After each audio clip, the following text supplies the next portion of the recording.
सके बचे चंदन छता फूले लेर उभी हात जोडनु आणि भक्ता पंडितले तल लेखिएका श्लोकहरू पढ्नु उपनयन्तु मङ्गलं व सकल जगन मङ्गलालय श्रीमान दिनकर किरण नवोदित नवललिन्दने निवेक्षण कृष्ण काले वसतु पर्जन्य पृथ्वी ससय शालिनी दशो जशोभरहितो ब्राह्मणा सन्तु निर्भया अपुत्रा पुत्रिण सन्तु पुत्रिण सन्तु पुत्रिण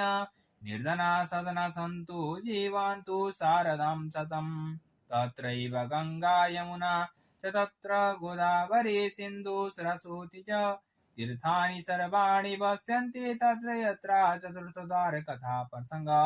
या कुन्देन्दुतुषारहार धवला या शुभ्रवस्त्रावृता या वीणा वरदण्डमण्डितकरा या श्वेत पद्मासना या ब्रह्मा चतुर्शङ्कर परकीर्तिभिः देवै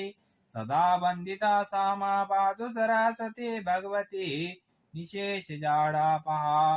कायेन वाचा मनसेन्द्रियोर्वा बुद्ध्यात्मना प्रकृति स्वभावत करोमि यत् सकलं परस्मै नारायण येति समर्पयतत श्रीशस्तानि दिव्यर्पणमस्तु यदि भनी सकेर कथा सुने जति समस्त श्रोताहरूले पुस्तकको भागसमाथि पुष्पाञ्जली चढाई पुस्तकलाई ढो गर्नु र आफ्ना आफ्ना मनको इच्छित वरदान माग्नु। ओम श्री स्वस्तानि परमेश्वर।